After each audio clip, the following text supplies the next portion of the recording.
si vous êtes Ken Hughes, quel genre ou quel contrat offrez-vous à Lane Hutson pour son prochain contrat? Wow, ça c'est une bonne question. Je serais un 3 ans à peu près à 6. 8. 8 ans, 8 millions. Moi, je suis après 8,5. 8 ans, 9,5. 9,2 millions par année. On parle beaucoup de 10 millions pour 8 ans. Lui offre 8 ans, mais sous la barre de Suzuki. Pour l'échelle salariale que Kent Hughes a instauré un peu, peut-être plus vers 7,5, 8 millions, 8 ans, probablement, comme les autres. Ouais. C'est intéressant, les gens ils sont enthousiastes. Et, Il y en a quelques-uns qui vont être invités dans la loge à Kent Hughes. Parce que si tout le monde pense comme ça. J'ai pas l'impression que l'argent va être de la pression supplémentaire pour. Non, bien, l'échelle salariale, là, avec la façon dont le cap va monter, l'échelle est sur le troc, ça n'existe plus.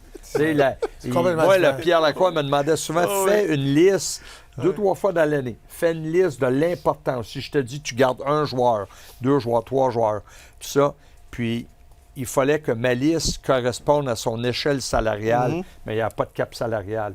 Là, avant, Suzuki, parfait, je suis d'accord avec les gens que tu as interviewés, oui, mais là, de la façon que le cap salarial, la dynamique vient de tout changer, ça compte plus. Là. Bon, les fameux comparables. Fait on a préparé un tableau des jeunes défenseurs qui ont signé à long terme entre 20 et 23 ans. Et l'âge à gauche, c'est l'âge où le défenseur a signé son contrat.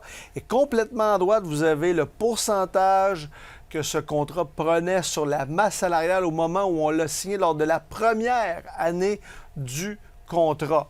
Lane Hutson va avoir quoi, 21 ans? À 21 ans. Donc, s'il signait son contrat à 21 ans, est-ce qu'il y en a un qui est un comparable? Kel McCarr, c'est ailleurs.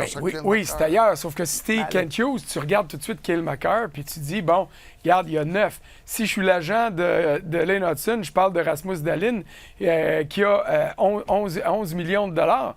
Puis ça, c'est exagéré. Les Sabres, pour moi, ont été trop généreux pour Rasmus Dahlin. Mais tu sais, il est là le jeu, là.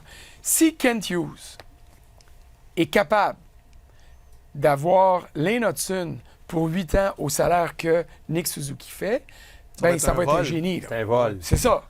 Alors, moi, c'est pour ça que je partage l'avis de PJ en disant tu t'en vas sur un contrat de 5 ans qui va être très lucratif, mais qui va te permettre de planifier l'avenir en fonction des hausses successives de plafond. Mais PJ, ça se peut-tu qu'il n'y ait pas de comparable compte tenu que le plafond est rendu? Parce que là, c'est plus une question de combien par année que le pourcentage que tu prends sur le moi, j'ai checké les équipes, comme c'est... À part de... Chaque joueur était dans des situations différentes. C'est ça le problème que je checkais.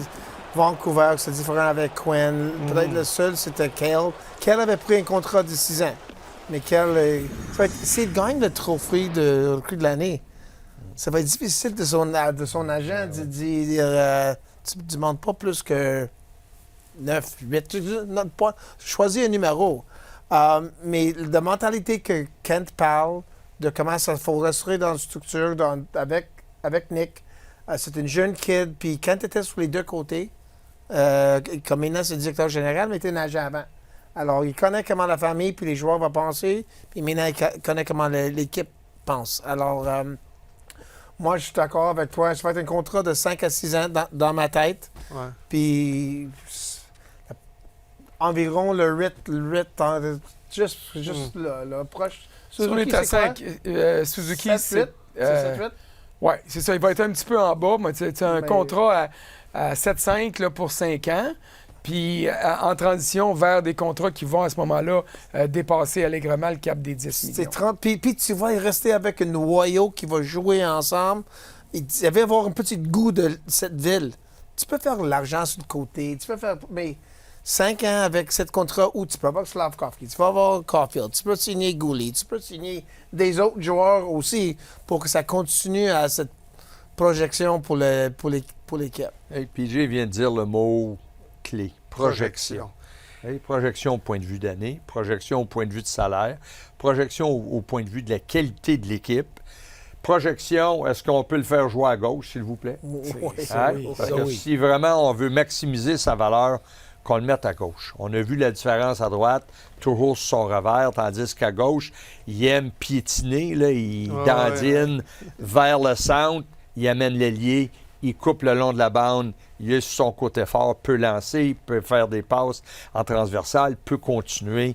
C'est un magicien. Puis moi, qu'est-ce que j'ai vraiment apprécié d'Hudson, c'est sa façon à défendre.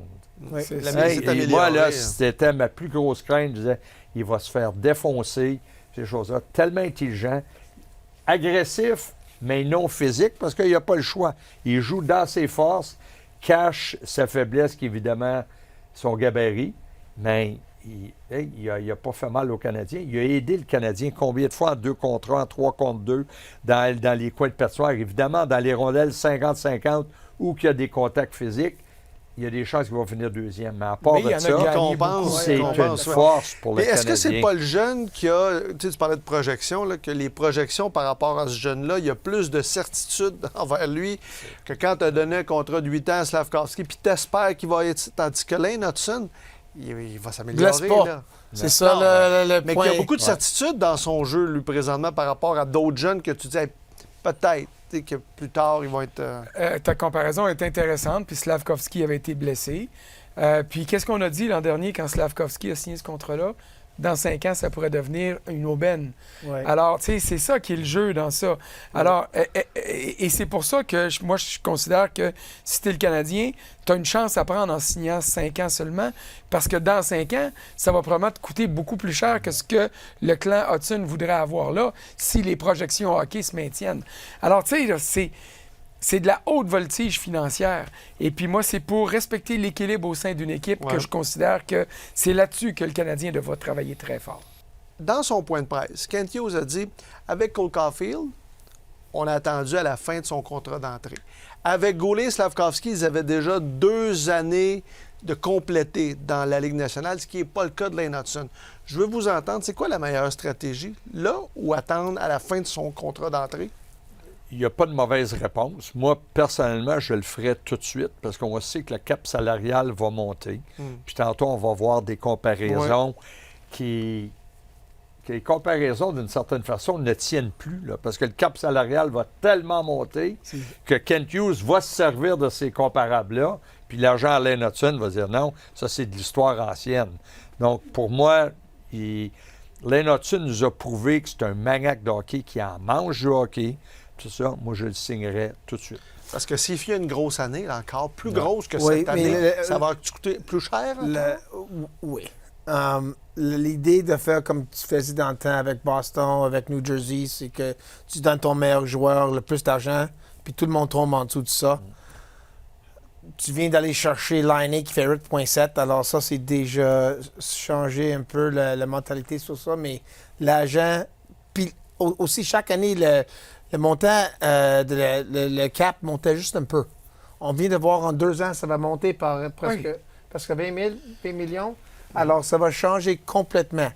Si moi, je suis son agent, je pense qu'il peut faire 2 très gros contrats.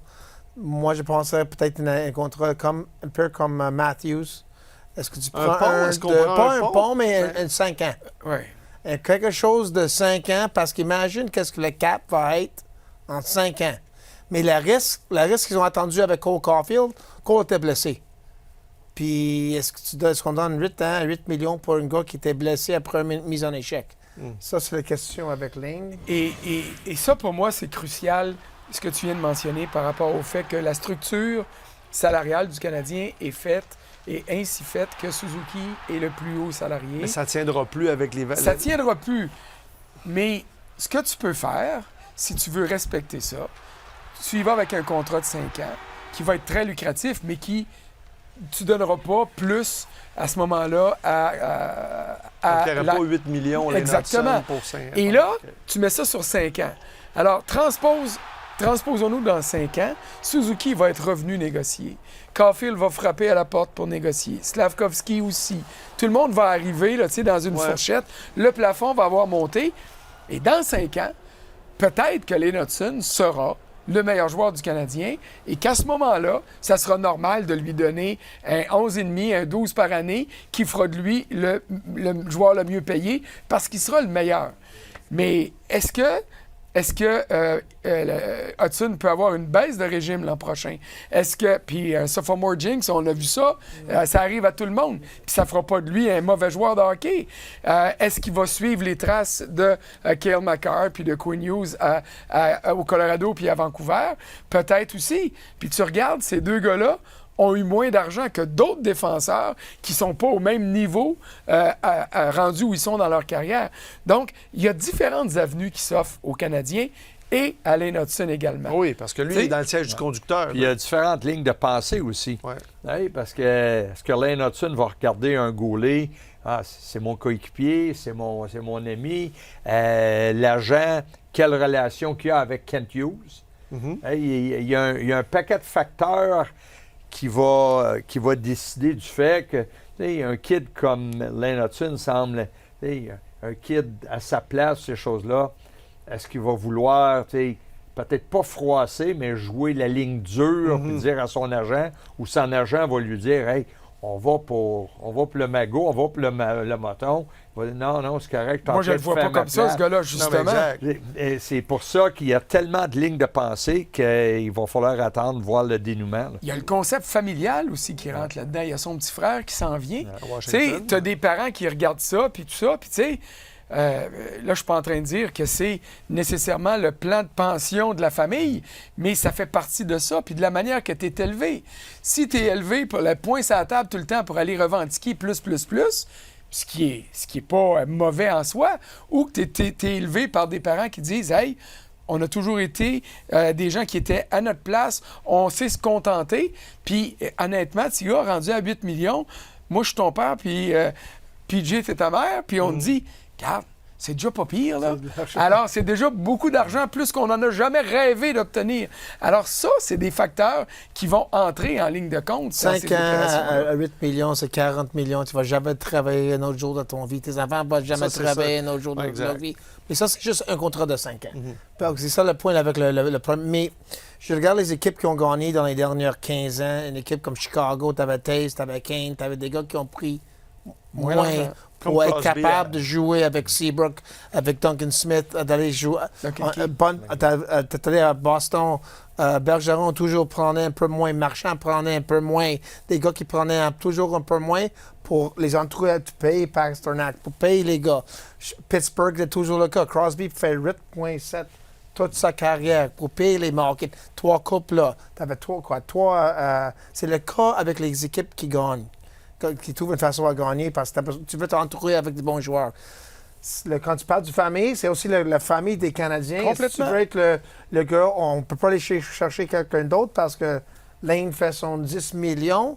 Alors, c'est très important où tu restes dans la famille de locker room, de la chambre de l'équipe. Alors, la culture, quand on parle de ça, puis là, on va boucler la boucle, puis on va revenir à la manchette sur Crosby. Ça fait partie des situations de dire, hey, on est tous unis là-dedans. C'est sûr que les vedettes font plus que les plombiers, mais quand les plombiers se disent, ben nos vedettes ont accepté d'en avoir un peu moins, et puis ils sont pas à plaindre, pour que nous autres, on aille un peu plus, mais ça fait partie, ça, de l'esprit de corps, de l'esprit de groupe, et c'est ça qu'on voit se développer chez le Canadien. Kent Hughes, là, il a du Pierre Lacroix dans le nez, il a frappé quelques coups de circuit. Là. Regarde, un ancien agent. Caden Goulet, là, des fois, s'il regarde ça de façon égoïste, il dit « Oh boy, j'ai laissé pas juste des 38 sur la table. »